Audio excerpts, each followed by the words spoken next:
thoughts, opinions, and general overall shades thrown on High at 9 News are those of the individual speakers and not those of High at 9 News, its audience, or its advertisers. The statements made do not constitute medical, legal, or financial advice, and for advice tailored to your specific situation, please consult with a licensed professional. Welcome to the High at 9 News Hour, where you will hear from cannabis industry experts and professionals from around the country talk about important topics while shining light on global issues and discussing cannabis as it relates to politics, regulation and reform, data and technology, science, research and medicine, family and parenting, art, celebrities and entertainment, fitness, sports, mental health and wellness, and plant-based medicines and entheogenics. Together, we are building a stronger community, fighting the stigma and creating change. With your host, Jason Beck, joined by special industry expert correspondents from around the country, and daily antics brought to you by Cannabis. Coming to you live every Monday through Friday at 9 a.m. Pacific Time and high noon on the East Coast. And thank you all for getting high at 9 with us.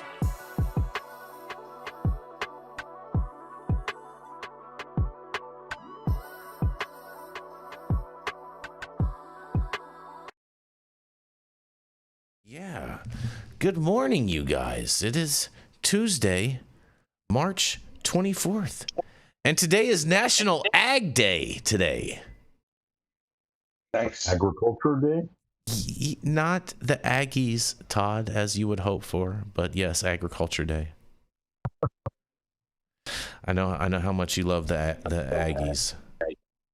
You know me and those Aggies. I can hear everybody. Oh, look at that. She's back. She's back. Look at that. Look at that. All right. Well, let's see. It's also National Cocktail Day. Oh, wait. No. How you just said National Cock. Nice. And then Easy there. Whoa. I use that, dude. Easy there, bro. This person, jeez. It's also American Association Diabetes Alert Day today. That's a mouthful for you, Todd. It is. Yeah. Let's see. Wish all the best, all those on the diabetes Yeah, right. train. Right? Exactly. Let's see. What else we have today? It's National Cheesesteak Day. Ooh. Shout out to Philly. And my favorite Democrat senator out there in the great state of Pennsylvania. You know who I'm talking about, right, Todd? I do not. Are you serious? No. John Fetterman? He's the man.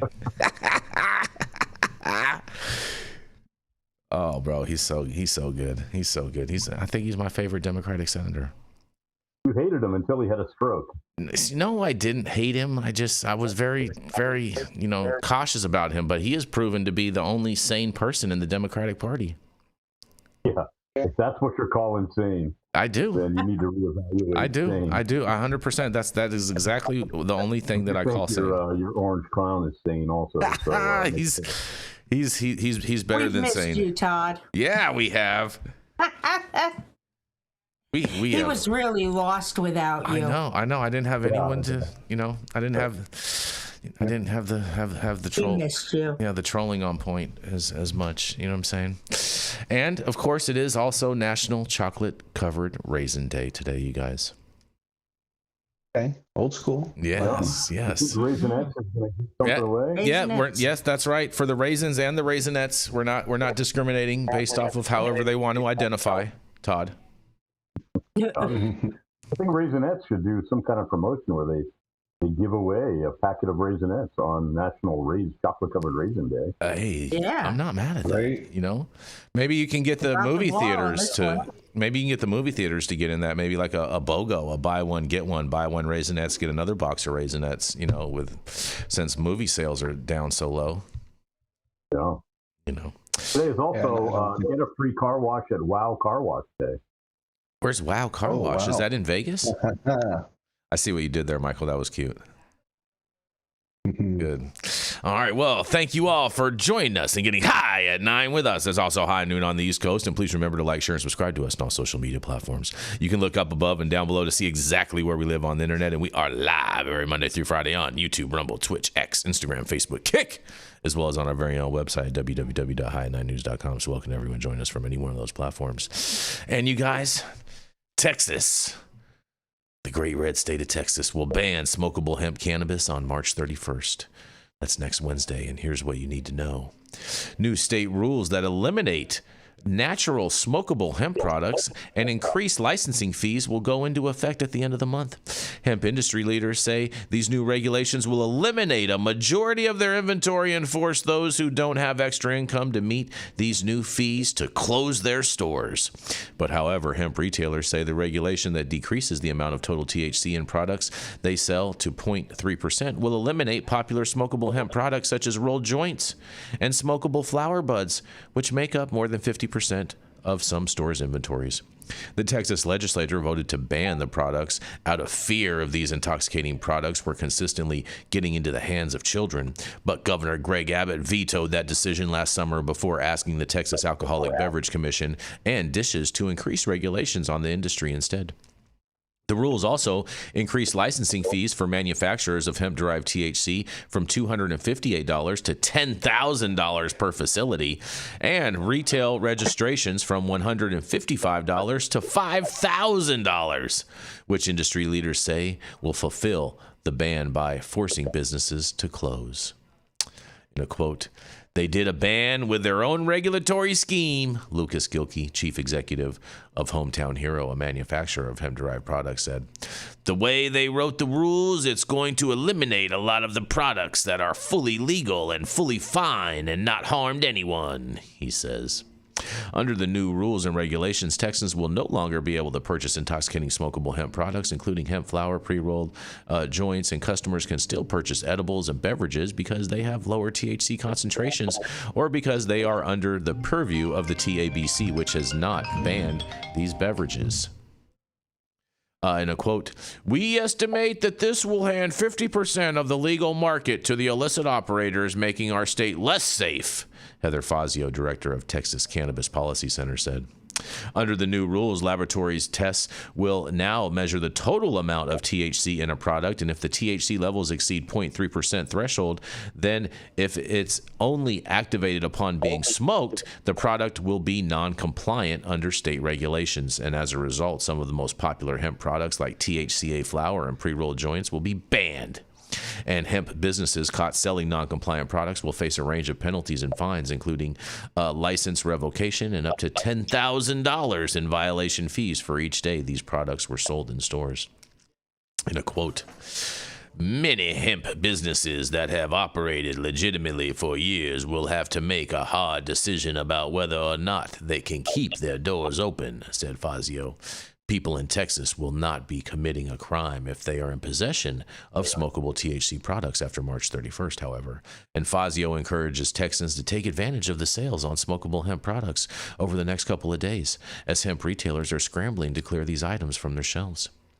"There is no risk to consumers who possess or consume hemp in any form," she said. And hemp retailers cannot sell out of state. Hemp retailers cannot sell to out-of-state customers, said Fazio, meaning the store owners will be stuck with any non-compliant products that they can't sell before the end of the month. And in a quote, he says, "They can keep it for themselves, but they cannot sell it," she said. And Fazio said many hemp industry leaders are grateful to see tighter restrictions from Dishes, including requiring stores to verify customers' ages and ensure products have warning labels and child-proof packaging, because many businesses have opened with very little accountability.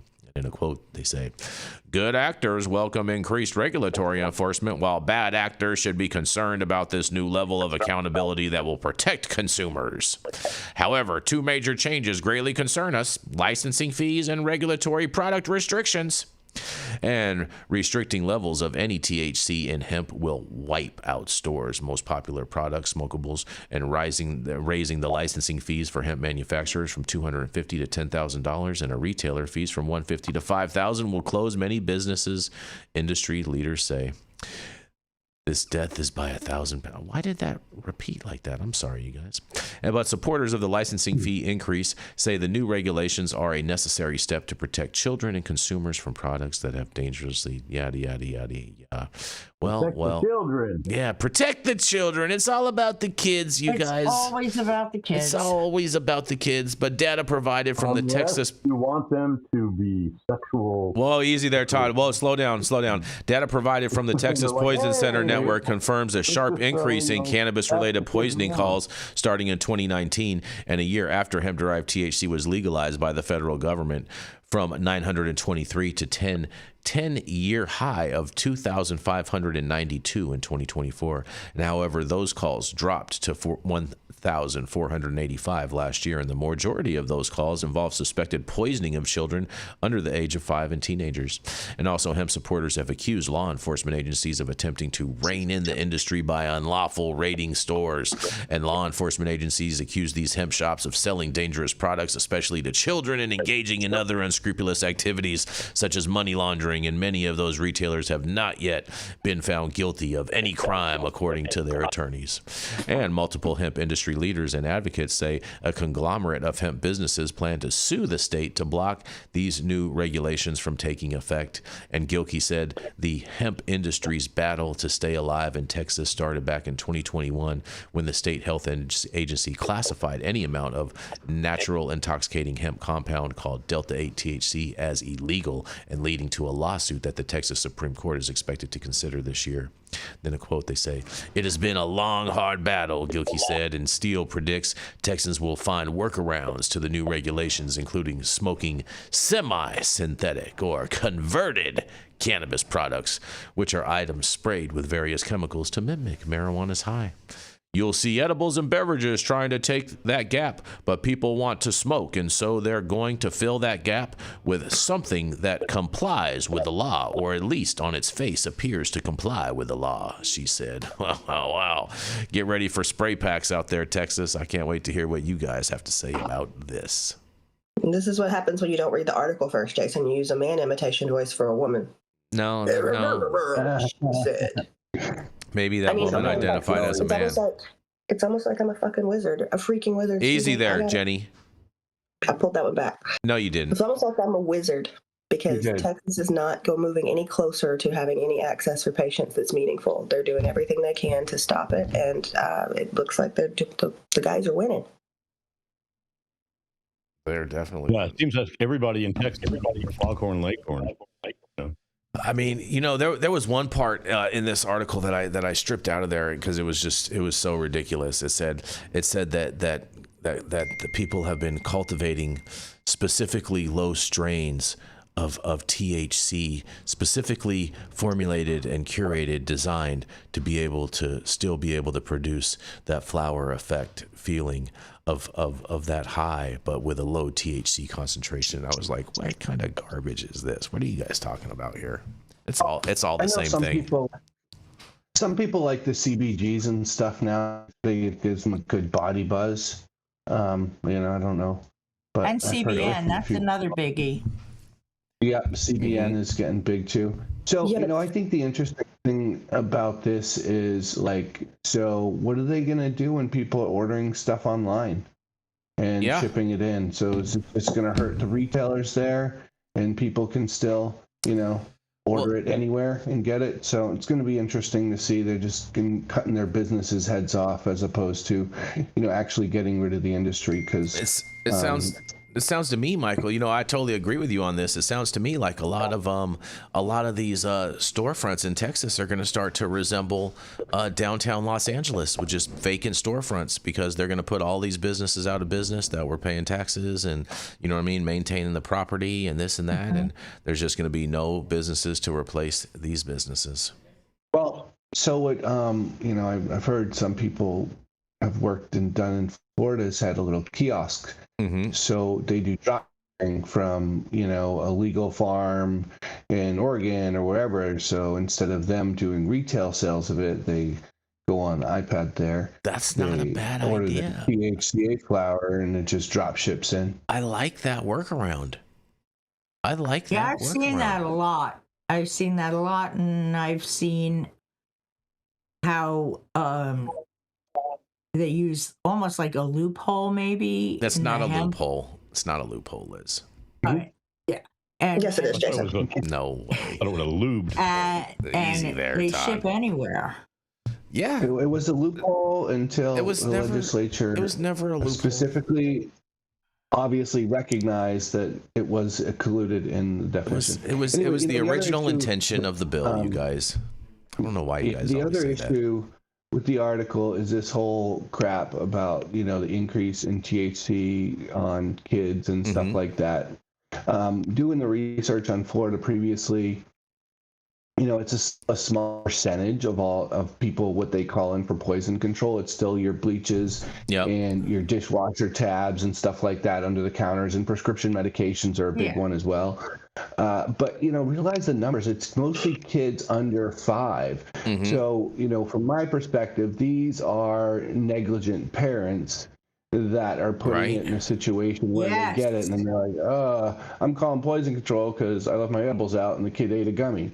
In my opinion, because obviously the 5-year-old's not sparking up a joint, right? So it's not even the flower that they're banning that the poison control calls are being called about. So it's just an absurd argument in my perspective. And, they should ban bleach and Tide tabs and stuff like that if they're so worried about the kids.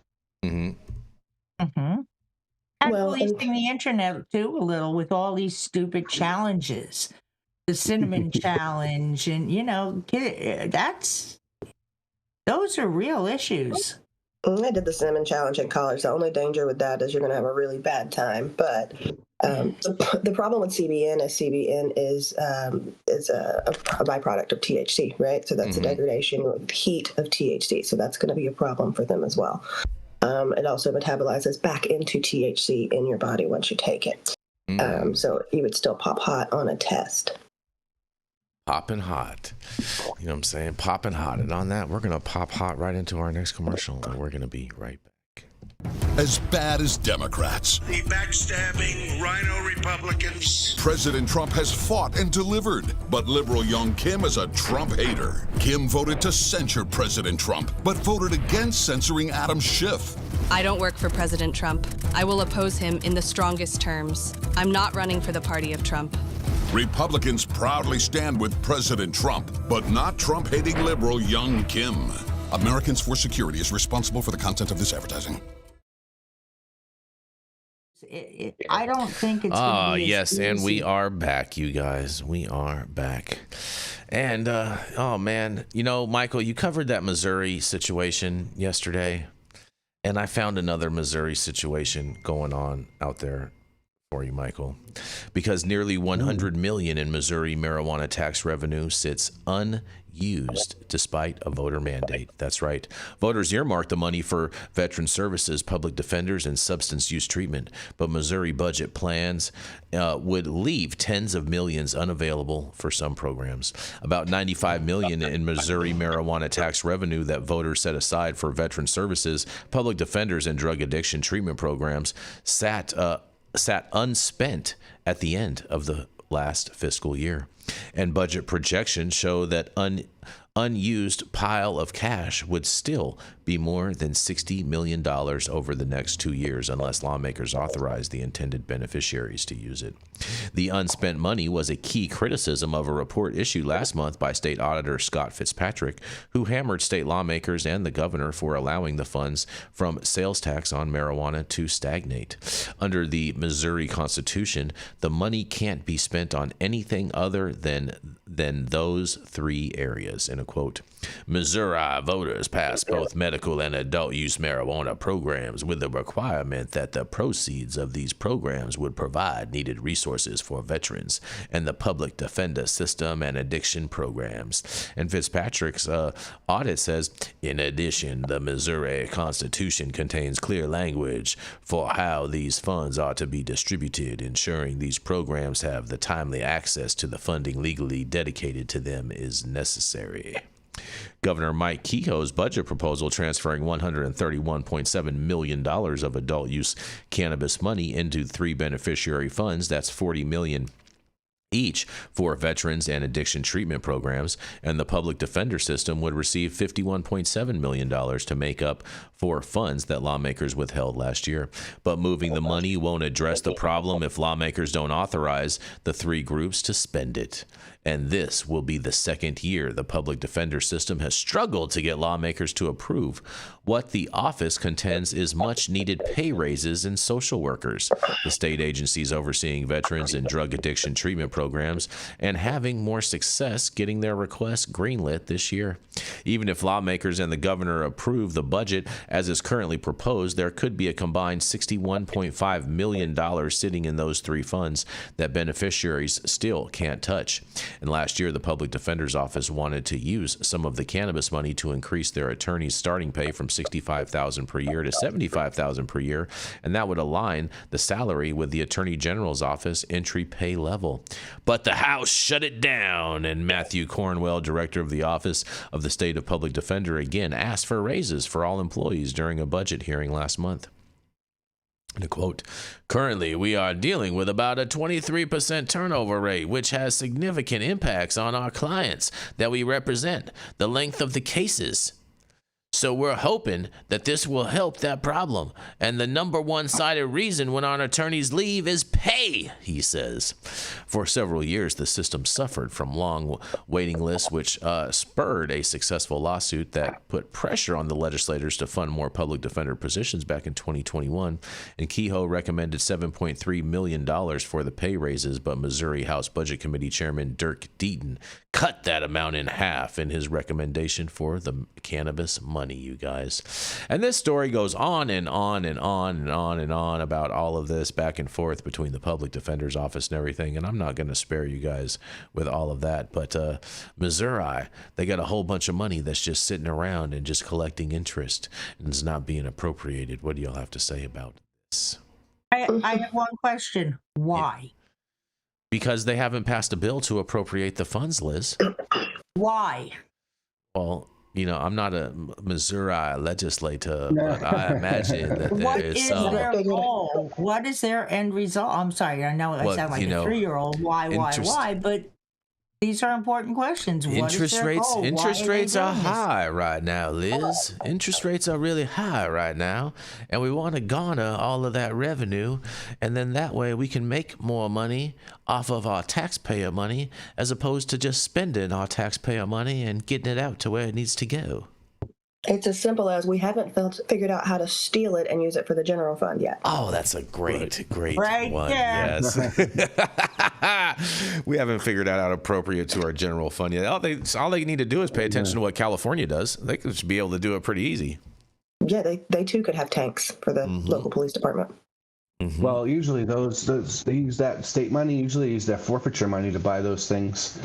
Local agencies. That's what they do in Florida, right? Yeah. I see what you did there, Todd. Everywhere. Forfeiture money is huge, man. Yeah. Forfeiture money is huge. I mean, the Goliath Industries, this cryptocurrency squad, they've got like 500 million in fraud, and they stole all their Lamborghinis and their mansions and stuff, and they auction that stuff off. Mm-hmm.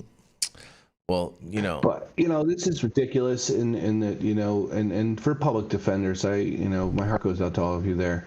It's extremely difficult. They have huge caseloads. Not always clients that contact them or contact them too much. And they're overworked and definitely underpaid in most jurisdictions that I see. And it is usually a difference in the gap as to state attorneys and how much they get paid versus public defenders. Mm-hmm. It's very interesting that there's that difference when they're, should be both, providing the same service with the same type of budget for the state. Yeah. Yep. I'm with you. I do feel for the public defenders. I do think that they should, $5,000 over a year. That's not that big of a raise for these guys. They do have a super big caseload, and you do kind of, being a public defender is kind of like, you have to have, like a calling. It's like being a nurse. You know what I mean? Like you're not going to get paid the best money. You're going to get paid decent money to, be able to pay some bills, but you're not going to, you have to be in it for for the right reasons in order to be a public defender. Exactly. I mean, come on, not necessarily, Jason. You just have to come out of law school and really need a job. You either go to the DA's office or you go to the public pretenders. It's just, that's my point. I would go to the DA's office before I went to the public defender's office. You would side with the cops. Good to know, Jason. Thank you. Yeah, I'd prosecute people. I'd be so good at it. Yeah, you wouldn't. I don't think. Well, maybe you would, all but like drug crimes and stuff. I would hope. Yeah, but you don't get to pick and choose. Yeah, I would. Yeah, I would. I would get to pick my caseload. 100%, I would. Yeah, stream on. Maybe after 5 or 10 years. Let me tell you guys, I would negotiate the best deal. All right, I would negotiate the best deal, and I would get to pick my caseload. Yeah, okay. Well, of course you would. All right. Of course. Put a little orange spray tan on, and you would negotiate the best deal. I would probably, honestly, if I was a prosecutor, I would probably negotiate the homicide division as opposed to the drug division, realistically. Right. If you went in there with experience, and you're like, 10-year seasoned attorney, you could do something like that. That's possible. See? You would say that you're negotiating, but then the public defender's office would say, he never called us. What are you talking about? I don't need to talk to the public defender's office. Yeah, the bottom line with this story is that it's ridiculous that a state is withholding money when their people are suffering and need more resources and additional avenues. And Florida's kind of been doing that for years, touting the surplus that we have, where people are losing their properties and stuff as a result of property taxes going up and, nothing you can do about it. So Michael, it's very interesting. Michael, what is the average public defender paid in Florida? Oh, I have no idea. Probably anywhere from 45 to 55 for entry level. So then if you did a comparison, they're actually overpaid in Missouri already then. That's just me spitballing. I really have no idea, but that would be my assumption. Okay. $60,000 to $80,000 a year, according to the Google machine. According to Google. Yeah, but we know Google lies.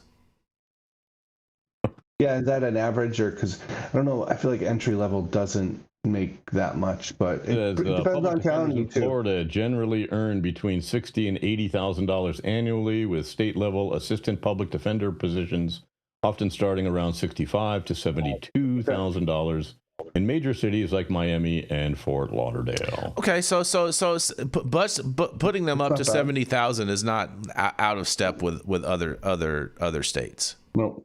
Okay, all right. It's not. I think they should. Federal public defender gets $191,000 a year. Well, yeah, because he does real cases. And not to mention, he's None he's of those basically fake cases that the other guys are doing. Well, this is the thing, is he's generally getting paid to lose because the federal government has like a 91%, conviction rate. So he's really just getting paid to show up. And I think probably the federal rate is maybe higher than 91%. No, 100%. They're showing up and they're just trying to get deals. Yeah. Federal is definitely a totally different ballgame, but they're probably more working 9 to 5 than state. So what do you think the state guys work? They work what? They work longer hours for lesser pay? I mean, to keep their caseload, absolutely. Yeah. At least probably that 6 night or 7. court and stuff. So then by your analysis, Michael, what you're saying is that these public defenders in the state get less pay and work more hours, as opposed to the federal public defenders, which get more pay and work fewer hours. Yep. Well, that makes and total just sense. say though too, there's a huge difference. So federal public defenders probably didn't come out of law school and get their job. They probably had some experience prior to doing that. I think there may be some, differences in experience and category, but that's a huge salary for federal public defenders, almost $200,000 a year. That's a great salary. I would totally be a public defender for $200,000 a year.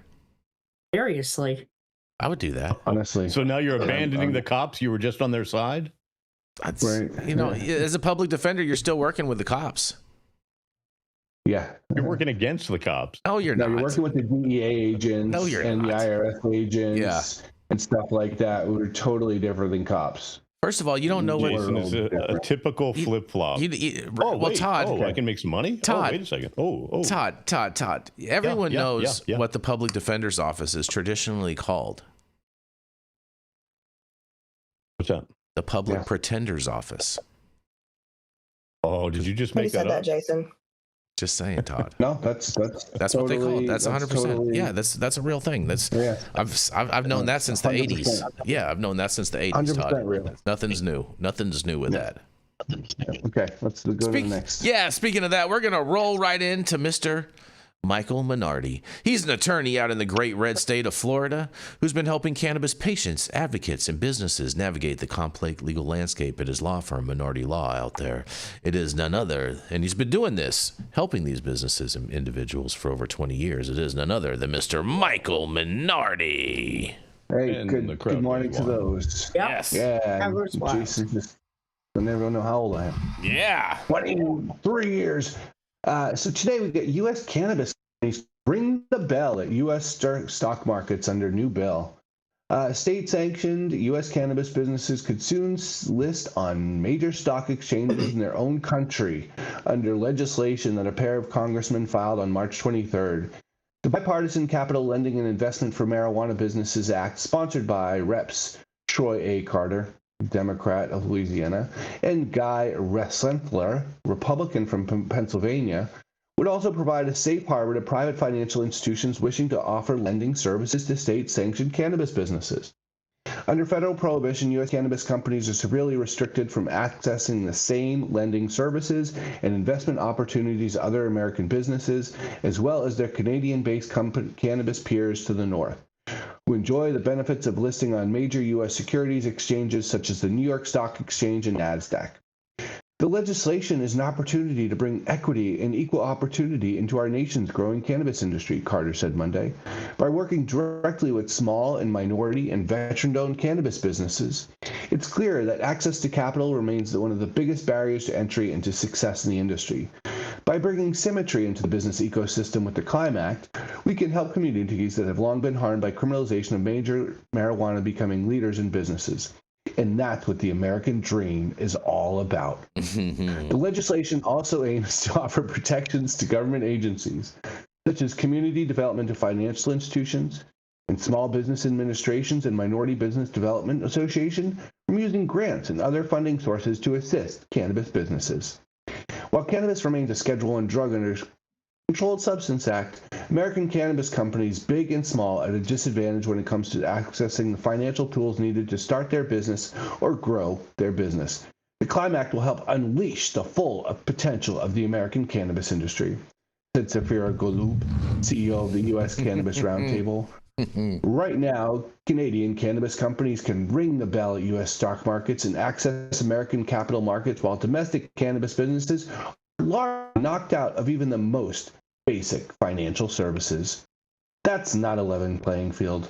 The CLIMB Act fixes this by ensuring American cannabis businesses, workers, and investors have the same opportunities and access to financial services as foreign competitors.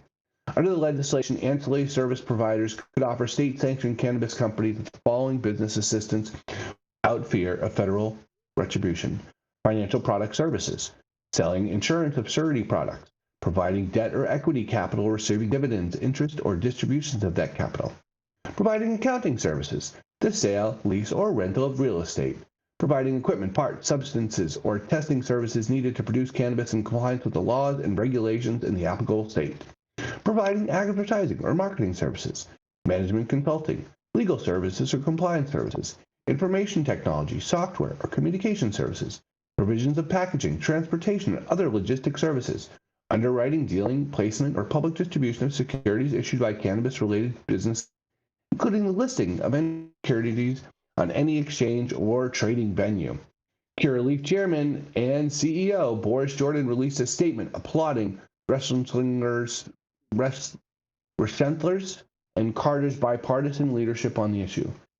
This legislation represents a common step toward aligning federal policy with the reality of today's cannabis industry. For too long, U.S. operators have been constrained by outdated regulations that limit access to capital and prevent participation in major exchanges.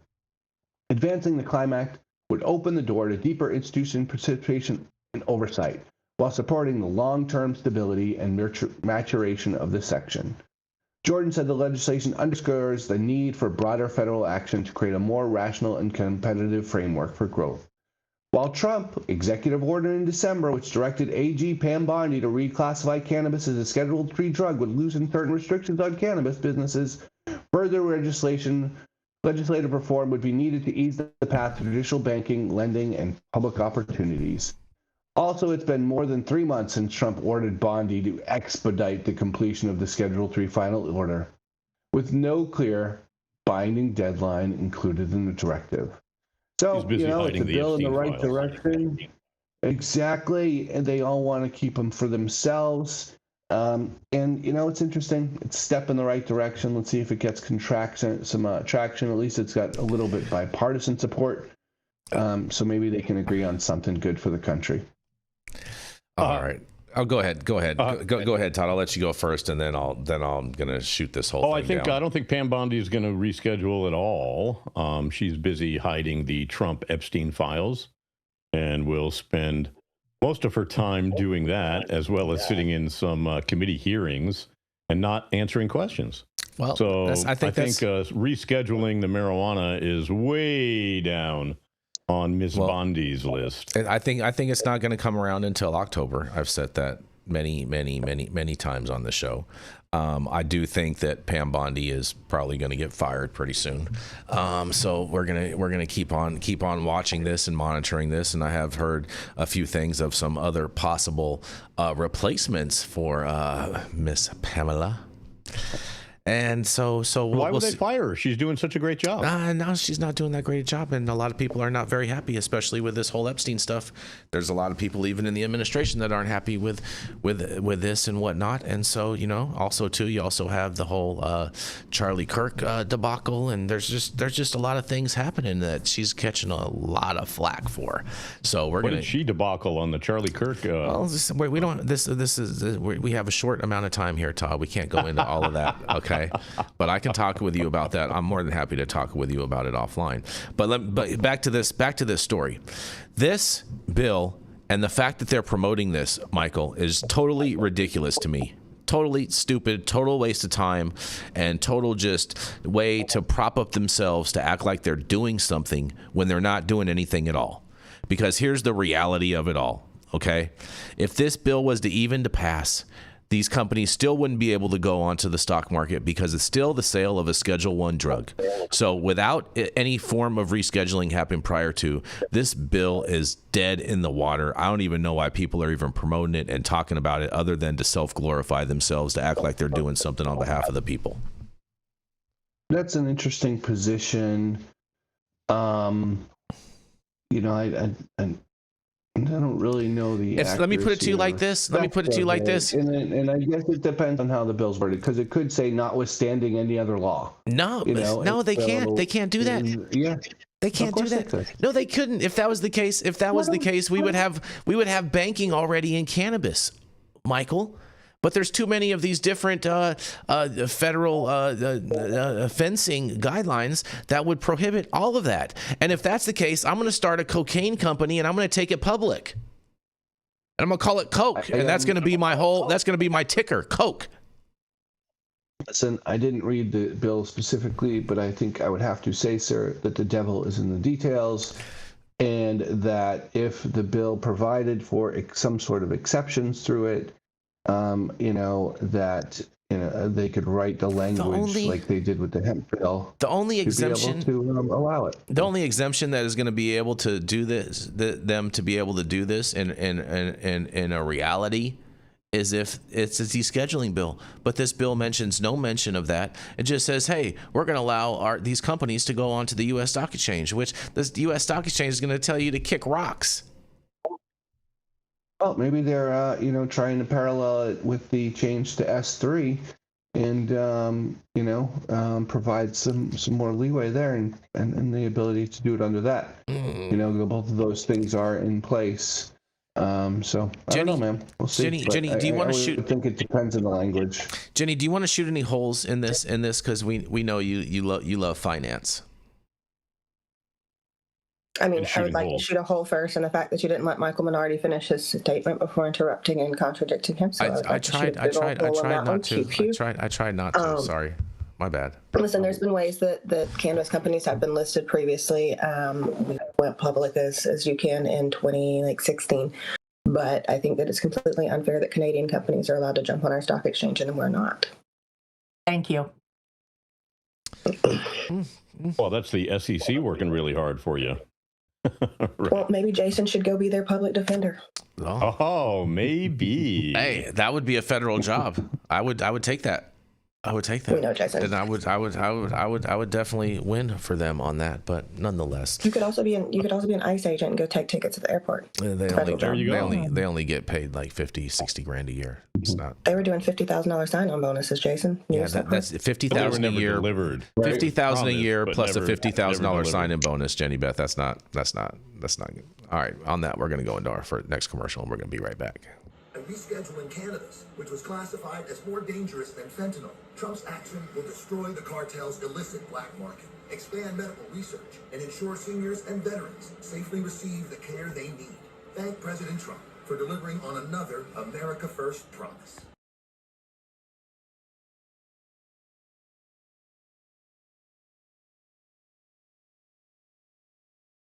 Exactly. Oh, it'd be great. It would be great. Stop whatever you're doing. Make sure you smash that like button. I know we'll appreciate it. You'll appreciate it. And YouTube will appreciate it. Also, make sure you subscribe to the channel if you're not subscribed already. And all of the articles that we cover on today's show, you can read directly on our website at www.high9news.com. And please make sure that you follow us on X and Rumble, as those are the two most stable platforms on the metaverse.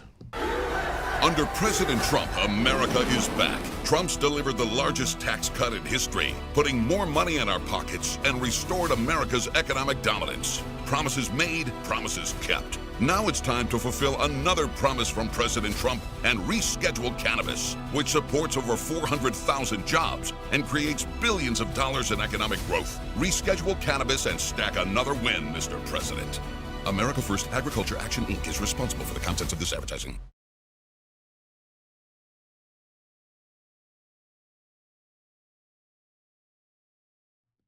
And we are back, and we are going to roll right into the golden voice himself out of the Silver State, Mr. Todd Denkin. And Todd is a creative storyteller, a Telly Award-winning director-producer with over 35 years of extensive experience in television, film, production. He's been a featured expert on various cannabis panels, TV shows, and news programs, and he has been interviewed and quoted in numerous blogs, newspapers, and magazines, and co-authored the book Money Matters and Why Money Matters. It is none other, the golden voice himself, Mr. Todd Denkin, who is now also hosting Becoming the King of Pot on YouTube and other streaming platforms. It is none other than Mr. Golden Voice in the Silver State himself, Mr. Todd Denkin.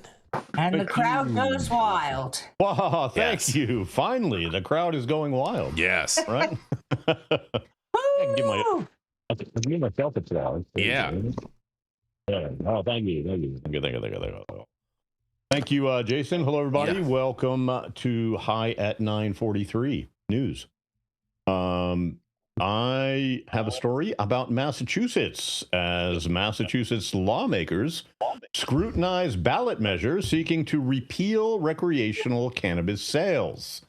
That's right. There is a significant and contentious legislative development out of Massachusetts, where lawmakers are intensely scrutinizing a proposed ballot measure that seeks to dramatically alter the landscape of the state's current highly profitable marijuana laws. The heart of the matter lies with an initiative spearheaded by the Campaign for a Safe and Healthy Massachusetts, a group actively pushing to roll back key components of the state's existing adult use legalization framework, which was originally approved by voters in 2016. Funding for the initiative comes mainly from SAM Action Inc., also known as Smart Approaches to Marijuana, who contributed $1.55 million in late 2025 and early 2026 to fund the signature drive. Members of the powerful Joint Committee on Election Laws held a tense and lengthy public hearing yesterday, serving as a critical step in the legislative review process for all ballot initiatives. The committee subjected the spokesperson for the Campaign for a Safe and Healthy Massachusetts to rigorous questioning regarding the potential impacts and underlying justifications for their proposal. If ultimately passed by voters this November, the proposal would enact several major and transformative changes to the state's cannabis industry. Number one would be the repeal of recreational stores, which is the most significant provision, is the complete repeal of all licensed recreational medical retailer or all recreational cannabis retailers. Medical only sales, that's right, instead of having a dual system, sales would be limited strictly to existing medical marijuana dispensaries, effectively dismantling the adult use market infrastructure built over the last 5 years. There's also new restrictions. The measure also proposes stringent new product regulations, including capping the concentration of psychoactive compound THC and limiting the specific forms of cannabis, such as edibles or vapes, that can be legally sold.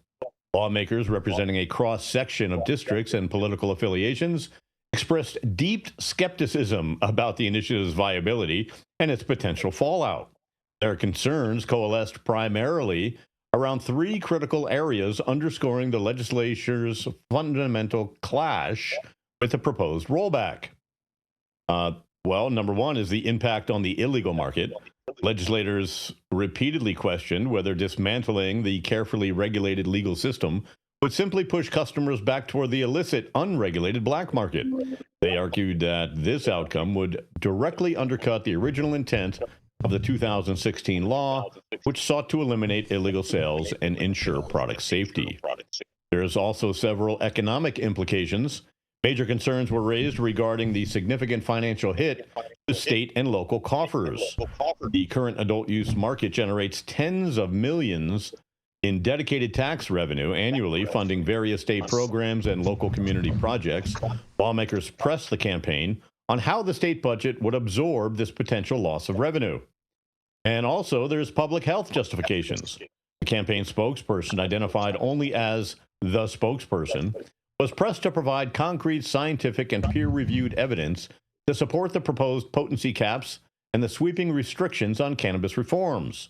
Lawmakers demanded data to justify these regulatory changes beyond general safety concerns. That data does not exist, so they will not find it. For their part, the Campaign for Safe and Healthy Massachusetts remains resolute, maintaining their overreaching goal is to protect public health and safety. They argue the current law is deeply flawed, particularly concerning youth access and the proliferation of high-potency products like concentrated vapes and oils. The campaign insists their measure is a necessary correction to the current overly commercialized system. So what happens next? Well, yesterday's hearing fulfilled a crucial requirement in the legislative review process for ballot initiatives. The Joint Committee on Election Laws will now deliberate before issuing a recommendation. Through this recommendation, although this recommendation is advisory and is non-binding. The ultimate fate of the measure now rests on the ground game. The campaign must collect a sufficient number of valid signatures, typically tens of thousands, by the strict deadline, which is July 1st. As of March this year, the campaign has already successfully certified signatures to get on the ballot, requiring further legislative action or a final round of petitioning. Voters should know whether the initiative has successfully qualified for the November ballot shortly after that, and once the signatures have been certified by the Secretary of State's office. I'm Todd Denkin with High at 9 News, and what do you guys think about this group of prohibitionists?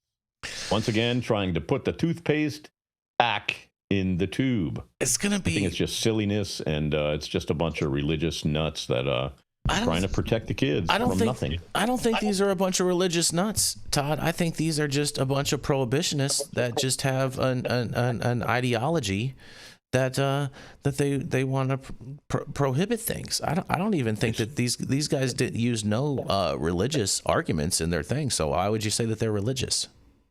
Well, because it's usually the religious groups that are profiling. So you're profiling, Todd. I'm just saying it's... That's racist. Okay. What'd she say? What'd you say? She said that was racist, Todd. She said that was racist. That was racist? Yeah. I'm kidding. Yep. It's usually who it is. Yeah, that's usually what they say. Yeah, it's those people. Mm-hmm. See, well, exactly. Let's just hope they don't use the same what's it called, notary that they did in Florida. Oh, that's right. That's I mean, projects. But changing laws and making it, driving people back to the illicit market. I don't know what that does for their community. What it does for Massachusetts. Well, it's just silly. It seems like it's a group just trying to get some headlines. Well, a lot of these people. This is the woman that literally campaigned on cannabis prohibition, right? Is this the same lady in Massachusetts? Yeah. Yeah. Okay. Well, she sounds like a lot of fun at parties, and I just think that the fact that there's enough people to elect her means there might be enough people to sign this petition, which is really unfortunate, and get those certified signatures. But I think that it's kind of like when you're talking about prohibition and you're siding on the side of like Al Capone and what the gangsters would have done, right? You're siding for the illicit market, and I don't have a problem with the illicit market, just so we're all clear. But a lot of patients will, and a lot of people will lose access if these things are allowed to go through. Well, the thing, and a lot of people end up in jail. Well, the thing, dumb reasons. Well, the thing about a lot of these prohibitionists too, Todd, is a lot of them live in the mindset of if they don't see it, it actually doesn't really exist. Like it can, like the boogeyman, like you know what I mean. People can talk about it, but it really doesn't exist because they never see it. But every time that they walk outside their house or go down their street and they see a cannabis store, they're like, oh my God, this is such the worst thing ever, and da da da da, and so it's in their face all the time. And so it's like if the boogeyman had a storefront, you know what I mean, Todd, and whether the selling closets or something, like that would be the same equivalent. Here's what I would say is, instead of jumping on your high horse, educate yourself into the wonders of the cannabis plant and how people heal from it, how people feel better from it. It's obvious it's in demand, and the will of the people voted this in 10 years ago. Move on to some problems. It's not a problem. Well, Todd, maybe the solution is for her to actually jump on her high horse and actually try some cannabis. Maybe that's the solution. She should absolutely do a bong hit. Yeah. 100%. Well, a bong hit all might these be too much. prohibitionists need to just smoke a joint and get on with it. A bong hit might be too much for her. Yeah. Yeah, I mean, a couple hits. Yeah, she'll cough and she'll get really high. Yeah, it's not. Jason, do you ever see her at Lululemon when you're picking up your leggings? Jenny Beth, I love me some Lululemon because all of my Democratic friends and most of the women that I talk to all live in that same place. Is that where you get your leggings from? I that's where I get them hemmed at, Todd. I get the excess cut off. You get the extra small and then have to get them hemmed? I get the excess. Yeah, I get the excess cut off over there. Yeah, exactly. They do free hemming. You know what I'm saying? Nice. Free hemming. I did not know that. Oh, well, I know. Yeah. I can just picture you shopping at Lululemon, just going through the different styles. Oh, they have great. Trying them on, asking the help. Hey, what do you think of this? Their men's yoga pants are fantastic. I love them. They're so comfortable, and yes, they do 100%. As long as you buy it in the Lululemon store, they do free tailoring on anything you purchase there, Todd. It's great. Did not know that. I don't think I've ever been inside a Lululemon store. You're missing out, Todd. Ignored you, but it's okay. You're missing out, Todd. You're missing out. We digress here. Yes. Lululemon. I think I could live my whole life without going into a Lululemon store. It's all right. What's up, Michael? Go ahead, Michael. I was just, trying to get on track here. Yeah, we're regarding the article that we were talking about. But so I'm hoping that this has no chance in Massachusetts. They have a pretty well-established market that people have paid millions for. Very highly regulated, beautiful cultivation facilities that I've seen there. The medical type grade cultivation facility. And so in beautiful dispensaries that I've been in there, they're not, kind of like Florida, I think it's did it right. They're not like a hole in the wall little shop, but they're nice stores.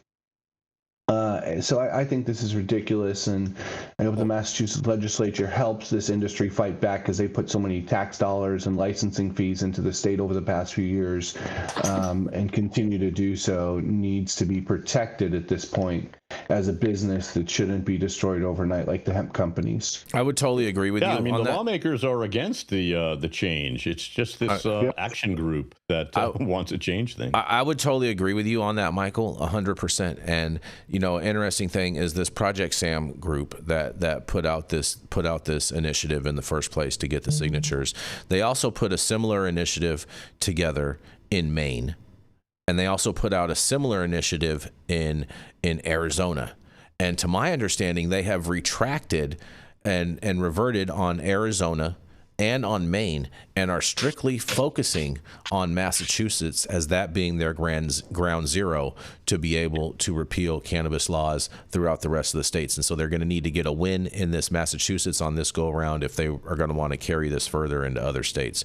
Realistically, they're trying to consolidate their resources into this one state. So if you are in Massachusetts, make sure that you discourage people from signing their petitions and make it as hard for people to get the signatures as possible, because that's going to really cost them a lot more money to get their signatures.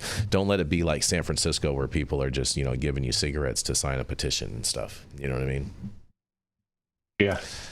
And on that, yep, cigarette for a signature. That's what they're doing in San Francisco. And on that, we are going to roll into our final commercial, and we are going to be right back. As bad as Democrats, The backstabbing rhino Republicans. President Trump has fought and delivered, but liberal young Kim is a Trump hater. Kim voted to censure President Trump, but voted against censoring Adam Schiff. I don't work for President Trump. I will oppose him in the strongest terms. I'm not running for the party of Trump. Republicans proudly stand with President Trump, but not Trump-hating liberal young Kim. Americans for Security is responsible for the content of this advertising. A Trump-hating liberal. Yeah, I just said, well, if you did do that, Todd, you'd be voting for a Republican. But nonetheless, Liz Quinn is a senior cannabis advocate who became passionate when she found herself in a very overwhelming cannabis industry with no help or education. And now, as a senior super stoner, she is lighting up the way by bringing education to seniors and bringing senior awareness to the cannabis industry. As the fastest and largest growing demographic in the industry, she says, we are the new target audience, even if we do shop at Target. It is none other than Miss Liz Quinn. Good morning and good afternoon, everybody. Yeah. We do not discriminate against East and West. We're all here. Today, I'm going to be talking about PharmaCann, and they're laying off 132 workers at their Denver cannabis site. The company plans to close its cultivation and production facility in May following an agreement to sell 17 Colorado dispensaries to Vireo, V-I-R-E-O. PharmaCann Incorporated is one of the largest privately held cannabis companies in the U.S. They will be closing its Denver cultivation and processing facility on May 20th, laying off 132 workers as the company works towards exiting Colorado's marketplace. The nearly 190,000 square foot facility on National Western Drive had roughly $6 million taxable value in 2024, according to the public records. PharmaCann is one of approximately 470 licensed adult use cannabis cultivators in the state, down significantly from the 817 licenses in mid-2022, according to the Colorado Marijuana Enforcement Division. Nathan Fett, the company chief manufacturing officer, informed the Colorado Department of Labor and Employment on March 20th of the mass layoffs in the Workers' Adjustment and Retraining Notification letter, the WARN letter. The entire facility will close on May 20th, 2026. This action is expected to be permanent, Fett wrote. There are no bumping rights for the affected employees. The affected employees at the facility are not represented by a union. PharmaCann's warn letter comes 3 months after the company entered an agreement in December to sell its 17 Colorado dispensaries to Growth for $49 million. PharmaCann entered Colorado in February of 2022 when the company acquired LivWell Holdings, Inc. Although the privately held multi-state cannabis operators did not disclose the terms of that deal, the merger unfolded at the height of the pandemic and a related boom for the cannabis industry.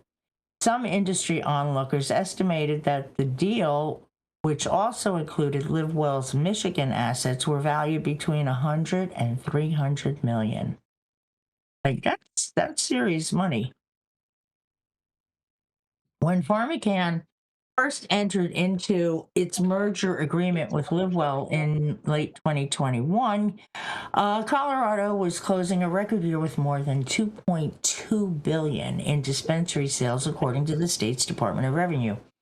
But sales figures have plummeted 41% since, down to $1.3 billion.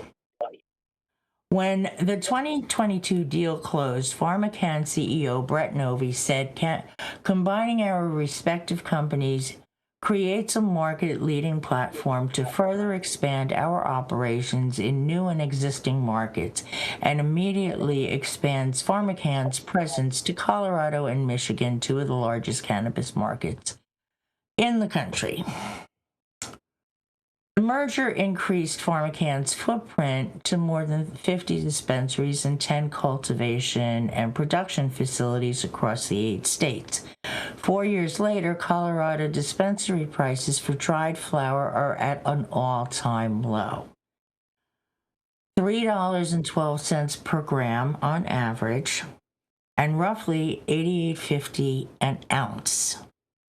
Meanwhile, the average wholesale price for a pound of bud is $607, down 65% from the market peak of $1,721 per pound in early 2021, according to the Department of Revenue.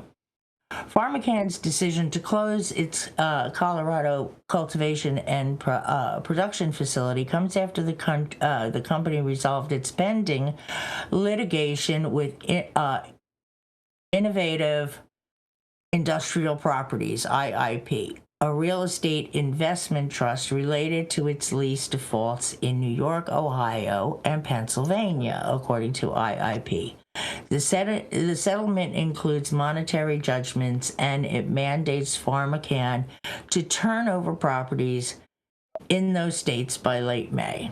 PharmaCann also previously leased cultivation assets from IIP in 3 other markets, including 205,000 square foot property in Michigan, 8,000 square foot in Massachusetts, and 66 square foot in Illinois. IIP has executed lease agreements with new tenants for those properties. What do you all think about that? I'm not surprised. I am not surprised at all. Jenny, you are a Colorado expert. What do you have to say about this, Jenny? I mean, I'm not surprised. Like, they're doing what they should be doing. They built an acquirable asset, and it's being acquired. But so it's being acquired and not being closed down. I don't think it's being closed down. I think they're selling off. So they're just selling it. Why of their business plan? Why are they? Why are they labeling it as a closure then? Well, if they're closing those, then they're moving things around and they're changing operations. And honestly, Colorado is a really saturated market at this point. So if you're able to move your money somewhere else and make it, why wouldn't you? I guess I understand that. I understand that part. I just don't understand why they are framing the story as a closure when it's them selling an asset. That's the part that. Well, the company, they talked about the acquisition that's happening of the company, right? So the acquiring partner is probably looking at Colorado market and saying, hey, we're bleeding out here. Let's move things around. Well, yeah. Like, who wants to be in Colorado now? A lot of people, but you know. I get that. You didn't really strike me as a skier, so. No, definitely not. Definitely. Or a hiker, or an outdoorsman of any sort. So I am an outdoorsman. No. Checking the mail doesn't count. Does it count for me? Yes, Liz. Thank you. And looking at it online doesn't count either. Watching videos of other people hiking. Right. Going to the dispensaries and the doctors, that's my life. Well, when my TV, you know what I'm saying, when I'm watching it and I like have it on pause or whatnot, then I'll get all these different nature shots, and some of them look like some picturesque views of Colorado, Jenny. Mm-hmm. It's like being on outdoors a YouTube TV, while being inside. Your zen. Well, it's like being outside while being inside, Jenny. Kinda, only completely different. Mm-hmm. You know, I consider it like being it's like in a video fireplace. It's consider it like being like in an indoor grow. It's climate controlled inside, and you know what I'm saying. You still get the same view.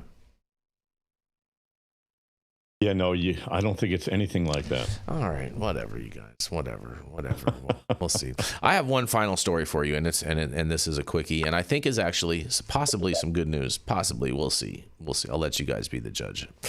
Could Indiana be getting closer to legalizing cannabis? That's right. Indiana Governor Mike Braun is reportedly addressing legalized cannabis in Indiana for medical use, and it's a topic he's spoken about before.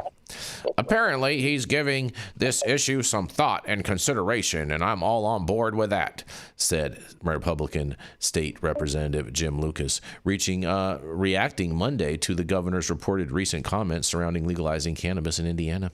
Lucas has been a longtime supporter and sponsor of legislation to try make cannabis legal in the Hoosier state, and a quote, "We can regulate it. It's not being regulated right now," said Lucas. But Braun weighed in on the issue in a recent event. According to State Affairs, the governor said when it comes to legalizing medical cannabis in Indiana, he was kind of agnostic on the issue. Braun reportedly went on to say, "But when you've got 4 states surrounding you, you're probably going to have to address it." That's not unlike what he told 13 News 2 years ago when he ran for office. In a quote, "We need to address it in some fashion because it's now surrounding us," he said in an interview during his campaign to be governor. When it comes to how Hoosiers feel about the issue, a survey from Ball State University found that 62% of those surveyed supported legalizing cannabis for both adult use purposes and medical purposes, with even more in favor of making medical cannabis legal. In a quote, "More people would agree, especially in Indiana, that we should have access to cannabis," said Lucy Lumen with Indiana Normal, an advocacy group that supports legalizing cannabis for both adult use and medical purposes. Indiana Normal, along with veterans groups, have lobbied to legalize cannabis and have proposed an independent commission to oversee regulations. And voices that have opposed such a move have expressed concerns about public safety, risks like impaired driving, and youth access. It's always about what about the kids. The Indiana Chamber issued a statement on its policy surrounding the issue, and the policy reads, "The Indiana Chamber opposes the legalization of marijuana in any form for adult use. The Chamber opposes the legalization of botanical marijuana for medical or therapeutic use until a time when its efficacy and safety have been proven consistent through clinical trials. The Chamber supports the use of isolated components of marijuana, cannabinoids, or similar extracts for solely medical purposes if approved by the FDA for specific illnesses and diseases." And in the past, Governor Braun has said any discussion on the issue will include law enforcement, and Lucas is hopeful the discussion can start in the next legislative session. He says, "My hope is going into this session is now that Governor Braun has brought this issue to the open, that we can have a discussion about it out in the open," said Lucas. Well. I can't wait to hear what you guys have to say. And all of a sudden, I feel like we're going to see a Mike Pence sighting sometime soon on this issue. What do y'all have to say about this? Fingers crossed. Prohibitionists. Yeah. He's a classic prohibitionist, exactly, and an obstructionist. Yeah. Fingers crossed that they can get this through. Mm-hmm. I don't think they're going to get anything. I think the Hoosier State deserves some weed. Let's get her done. I think they deserve it. I don't think that they have the votes or the legal, political fortitude to get this thing across the finish line, though. And that's what I think. It's too red. It's just so ridiculous. It's just so not, red. It's just ridiculous and backwards and uneducated. I think it's a lack of education at this point, and the news, the mainstream media especially, only usually focusing on the negative aspect of it. Well, like the children and the poison control calls and stuff like that. It's just ridiculous. Well, Michael, it is, 100%, and they're not Walter Cronkite anymore. They have pockets that run deep too. These stations and. Is it the alcohol industry? Is it big pharma? The amount of money that's getting to their pockets, I truly believe, is outlandish and terrible. There is no good, honest reporting anymore. Everybody has an agenda. Well, that's why we have so many. That's why we have so many citizen journalists now, Liz, and that's really is what taking storm is all these citizen journalists, because everyone that's part of the machine only wants to report on behalf of the machine. And Michael, to your point, I'm not sure if it's a lack of education. I would say that it's more of a overconsumption of prohibitionist rhetoric and propaganda. Well, yeah, I think just listening to those things is a lack of education. If you just believe that it makes people mentally ill, because you read that because it's mainstream. But this is the thing. While you're drinking your wine, this is the thing, Michael, is that if you're only exposed to message A and you're never exposed to message B, and you only hear message A out of voices that you deem to be credible, you think that is the only thing that actually exists. So therefore, it's more of a form of brainwashing more than it is a form of a lack of education. I can see that way too. 100%, it's brainwashing. The drug war is brainwashed the people of this country, 100%. and is just times to be over. Needs to be over. The drug war needs to be over. Yeah, it started with reefer madness. It started in the 30s. Yep, exactly. So marijuana has had the worst marketing campaign since the 1930s of any other product on the planet. But CBD has had the best marketing campaign, and it's funny that it sounds as though that that committee that put out that statement, it would support CBD in a sole isolated form, seeing as how it has been passed by the FDA as far as with Epidiolex. But nonetheless, that's very interesting. CBD has had the best marketing for cannabis for sure, above any other thing overall. But on that.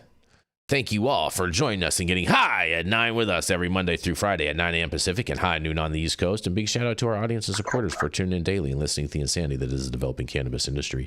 Huge thank you to Catalyst Cannabis for helping us keep the lights on over here. And thank you to our correspondents for being absolutely amazing.